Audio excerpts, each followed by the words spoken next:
નમસ્કાર, હું છું કિરણ કાપુરે. તોફિક ગાંચી આપણી સાથે છે અને વિધાનસભામાં આજે 13મો દિવસ હતો. અઠવાડિયા પછી વચ્ચે ધૂળેટીની રજા આવી, હોળીની રજા આવીને તે પછી વિધાનસભા ફરી શરૂ થઈ છે. આજે તોફિક ફરી વિધાનસભા ગયા અને ત્યાં જે કંઈ એમણે નિરીક્ષણ કર્યું તેની વાત આજે તેઓ કરશે. ગૃહમાં શું થયું તે પણ વાત કરશે. તો તોફિક, આજે બહારનો શું માહોલ હતો? બહુ અઠવાડિયા પછી મળ્યા હોય તો કેવી રીતે મળે છે બધા એમએલએ એકબીજાને? કેમ વૈરાગ હોય અને મળતા હોય એવું હોય છે? શું હોય માહોલ? શું? હા, આજે વિધાનસભાનું હાઉસ 12 વાગે ચાલુ થવાનું હતું અને એક અઠવાડિયું વિધાનસભામાં રજા રહી. આજથી રેગ્યુલર કામકાજ ચાલુ થયું એટલે સહજ છે કે ધારાસભ્ય અને મંત્રીઓ તહેવારો પણ હતા, એમના મત વિસ્તારમાં ગયા હોય, એમના ઘરે ગયા હોય, એટલે આજે આવતા એટલે ધારાસભ્યો એક પછી બીજા કોઈ ધારાસભ્યની ગાડી સાથે આવી અને એ લોકો વચ્ચે ટ્યુનિંગ હોય તો લોકો હળતા મળતા વાતો કરતા સાથે જતા.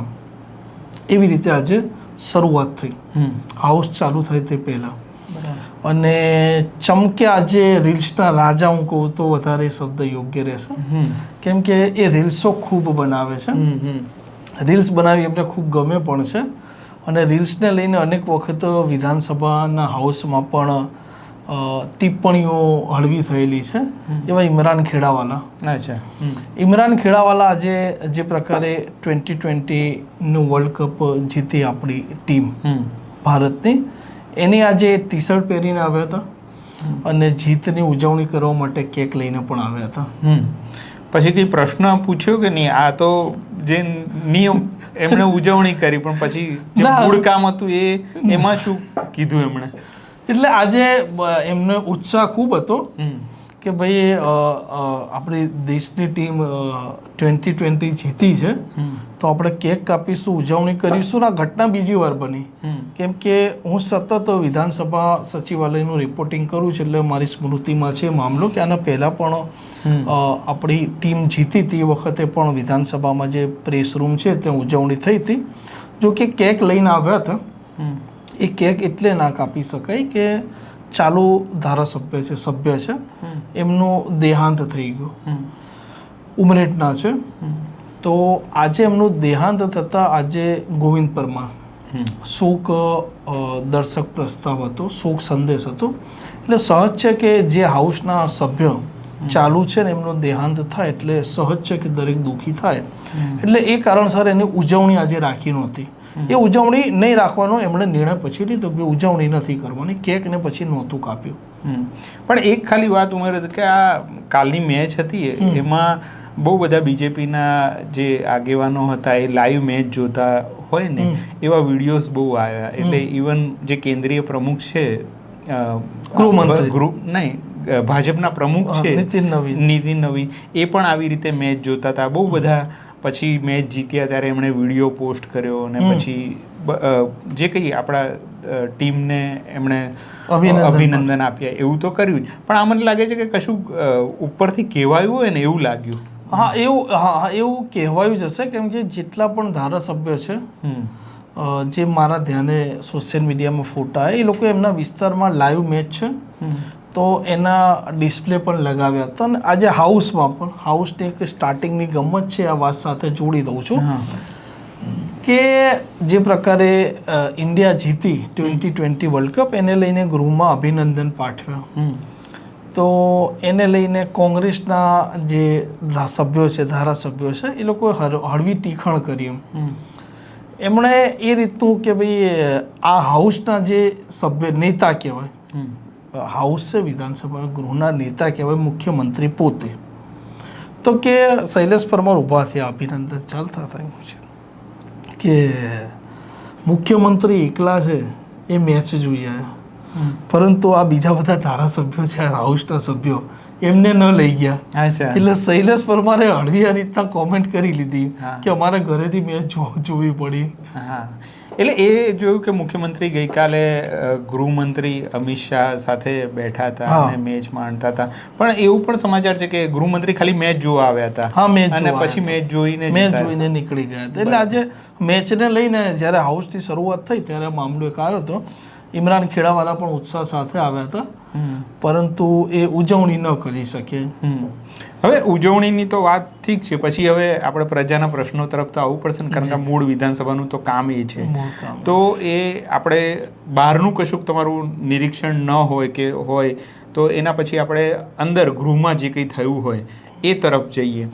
એટલે ગૃહની કોઈ વાત હોય કાં તો પછી તમે 12 મંત્રીઓને મળ્યા હોય કાં તો કશું આઈપીએસની બદલી પણ થઈ છે એ વાત પણ કોઈની સાથે તમારી થઈ હોય તો એ અંગે કશું. એટલે આજે સહજ છે કે શરૂઆત અઠવાડિયા પછી આજે થઈ, એટલે અલગ અલગ જે રૂટીન જે રોજનું મારું રહેતું હોય છે કે ભાઈ મંત્રીઓની ઓફિસ હોય કે મુખ્યમંત્રીની ઓફિસ હોય, દરેક જગ્યાએ હરવું ફરવું, બેસવું, અધિકારીઓ સાથે સંવાદ કરવા, મિનિસ્ટ્રીમાં બેસી રહેવું. એમને મંત્રીઓ તો સતત અંદર હાઉસમાં હોય તો સબ્જેક્ટ હોય તો સંવાદ કરીએ, અન્યથા પછી અમે અમારી રીતે ફરતા હોઈએ.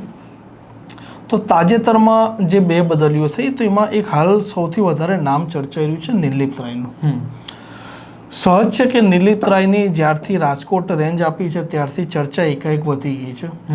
એસએમસીમાં હતા એ દરમિયાન તો સતત એ ચર્ચામાં રહેતા હતા, કેમ કે એમની કામ કરવાની પદ્ધતિ એવી છે કે ગુનેગારો તો એમનાથી ડરે, પરંતુ એ પોલીસ છે અને જો પોલીસની કોઈ પણ પ્રકારની ગુનેગારો સાથે કે ગુનાખોરી સાથે કોઈ પણ પ્રકારની સંડોવણી હોય અને જો એ મામલો એમના તપાસને આધીન હોય કે એમના પાસે એની સત્તા હોય તો એવા દાખલા છે કે પોલીસને આરોપી બનાવી દે છે. એટલે આ નિર્લિપ્ત રાય ચર્ચામાં છે. તો એક વ્યક્તિ સાથે મને એકાએક ભેટો થયો. તો નિર્લિપ્ત રાય જે પ્રકારે ચર્ચામાં છે, નિર્લિપ્ત રાયની રીલ્સો બહુ ચાલી રહી છે. રીલ્સ એમની વધારે ચાલે છે. એ પોતે નહીં બનાવતા પણ રીલ્સો સતત મીડિયામાં ચાલતી રહેતી હોય છે, લોકો પ્રેમ આપતા હોય છે. તો આપણે કહી શકીએ કે એક અધિકારી છે, પોલીસ વિભાગના ઉચ્ચ અધિકારી છે, એમે એ પ્રકારની કોમેન્ટ કરી કે નિર્લિપ્ત રાય તો રીલ્સોમાં સતત ચર્ચામાં રહે છે જ તેમ.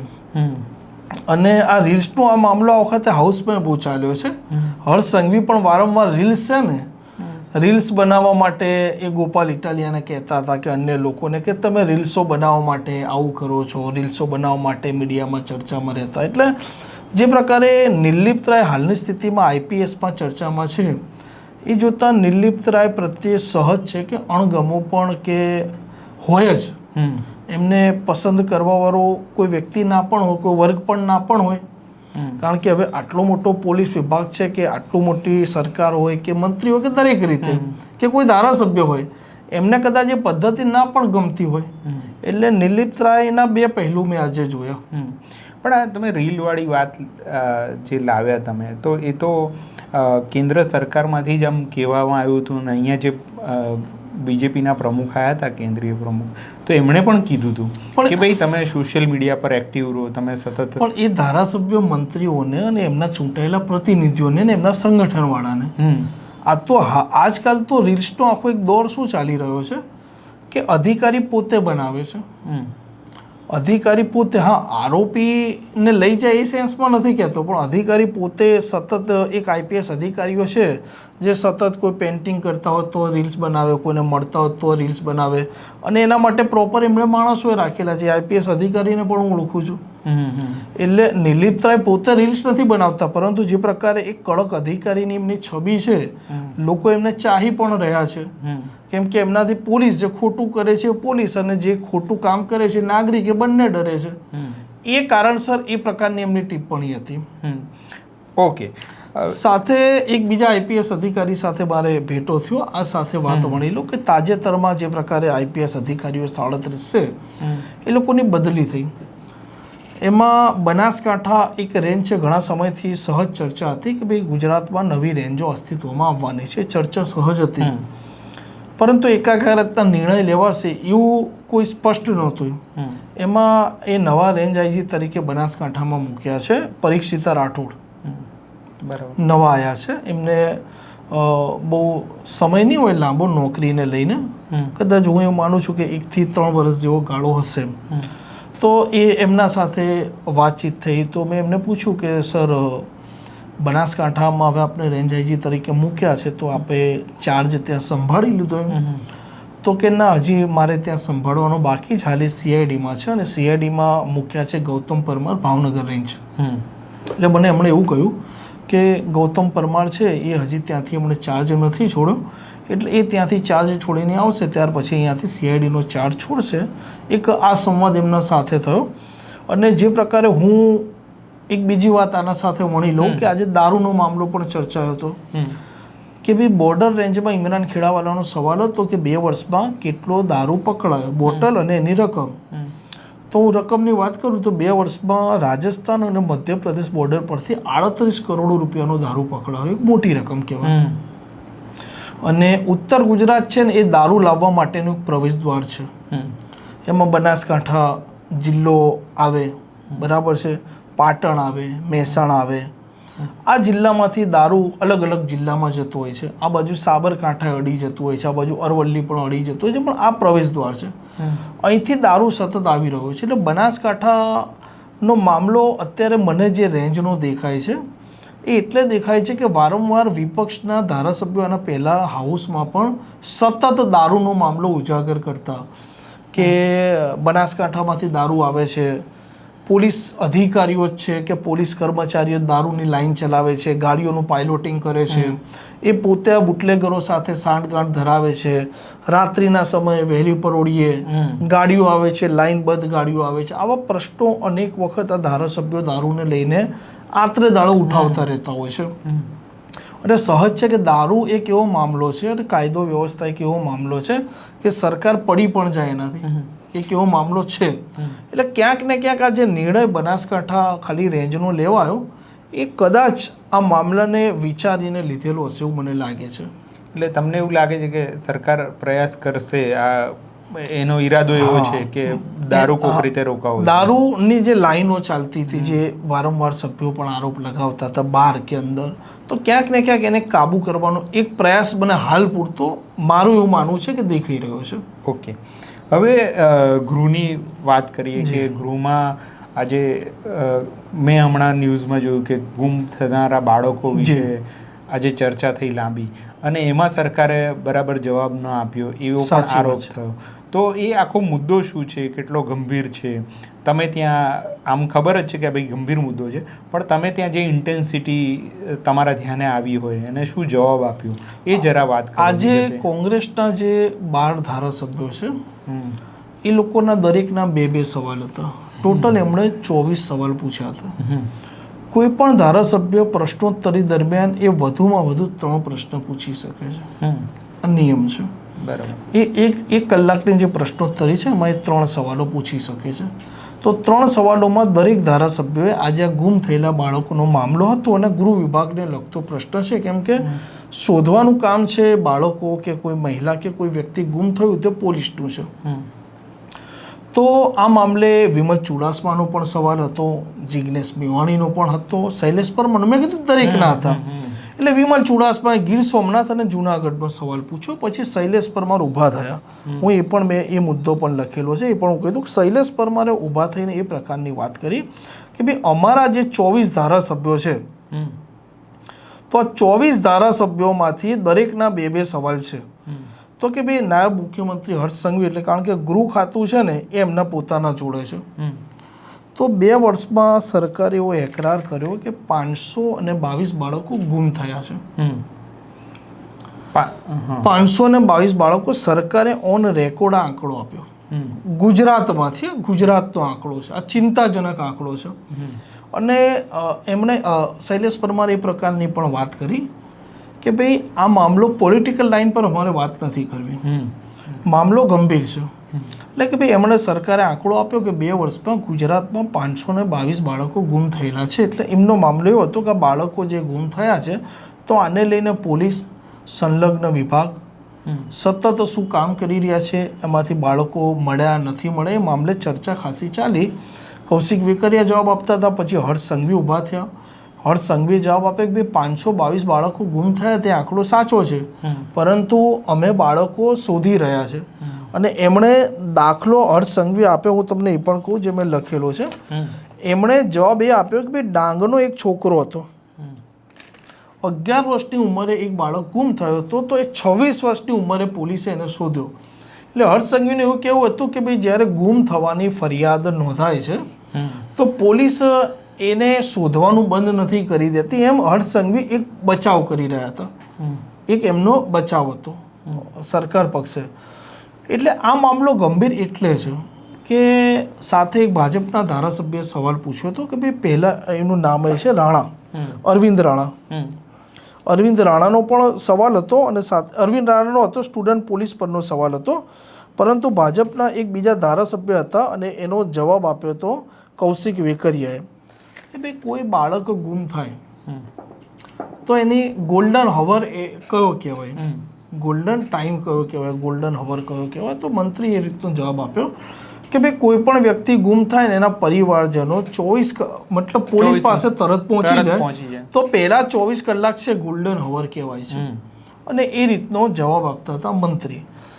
પરંતુ આજની વાસ્તવિક સ્થિતિ કહું, કેમ કે મને ગુજરાત પોલીસની ખબર છે એટલે કહું છું કે કોઈ વ્યક્તિ ગુમ થાય છે ને અને જ્યારે એના પરિવારજનો એના સગા સંબંધી પોલીસ સ્ટેશન જાય છે ને ત્યારે પોલીસવાળા પહેલે એવું કહેતા હોય છે કે ભાઈ તમે 24 કલાક રાહ જુઓ, એ આવી જશે, કે 48 કલાક રાહ જુઓ, એ આવી જશે, એ ના આવે પછી તમે આવજો ને અમને અરજી આપી જજો.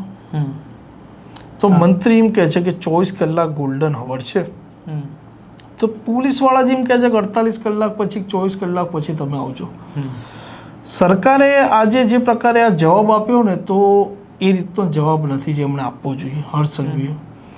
પછી આમાં સમઅપ કેવી રીતે થયું, એટલે એનો એન્ડ કેવી રીતે? આમાં એન્ડ કેવું હોય કે સભ્યએ સવાલ પૂછ્યો છે, મંત્રીએ જવાબ આપી દીધો. એટલે વારંવાર સભ્ય દલીલ નથી કરી શકતા, કારણ કે એ તમારા અધ્યક્ષના સામે જોઈને સવાલ પૂછવાનો હોય છે અને અધ્યક્ષના સામે જોઈને તમારે જવાબ આપવાનો હોય છે.